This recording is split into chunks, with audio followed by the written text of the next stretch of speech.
ભુજ શહેર એ division police સ્ટેશનમાં દાખલ થયેલ ઠગાઈ વિશ્વાસઘાતના ગુનામાં છેલ્લા 2 માસથી નાસ્તા ફરતા આરોપીને પકડી પાડતી લોકલ ક્રાઇમ બ્રાન્ચ પશ્ચિમ કચ્છ ભુજ શ્રી ચિરાગ કોરડિયા સાહેબ પોલીસ મહાનિરીક્ષક શ્રી સરહદી રેન્જ ભુજ તથા શ્રી વિકાસ સુંડા સાહેબ પોલીસ અધિક્ષક શ્રી પશ્ચિમ કચ્છ ભુજનાઓએ નાસ્તા ફરતા આરોપીઓને પકડી પાડવા માટે સૂચના અને માર્ગદર્શન આપેલ હોય, જે સૂચના અનુસંધાને લોકલ ક્રાઇમ બ્રાન્ચ પશ્ચિમ કચ્છ ભુજના police sub inspector Shri M.H. Sinol સાહેબનાઓ માર્ગદર્શન હેઠળ લોકલ ક્રાઇમ બ્રાન્ચના ASI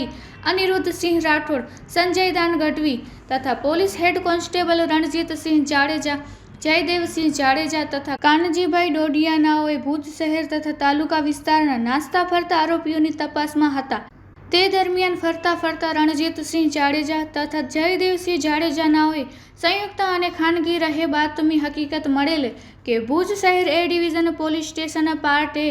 ગુના રજિસ્ટર નંબર 129425 IPC એક્ટની કલમ 406, 419, 420, 120 B 34 મુજબના ગુના કામોની આરોપી અંકુર પ્રદીપભાઈ જોશી રહે ઉમેદનગર કોલોની ભુજવાડો પાટવાડી નાકાથી કોડકી રોડ તરફ જતા રસ્તા પર હાજર છે, જે હકીકત આધારે તપાસ કરતા મજકૂર ઈસમ મળી આવેલ, જેથી મજકૂર ઈસમને ઉપરોક્ત ગુના કામે અટક કરી આગળની કાયદેસરની કાર્યવાહી કરેલ છે. પકડાયેલ આરોપી અંકુર પ્રદીપભાઈ જોશી ઉંમર વર્ષ 38 રહે મકાન number 238 Umednagar colony collector office પાછળ ભુજ.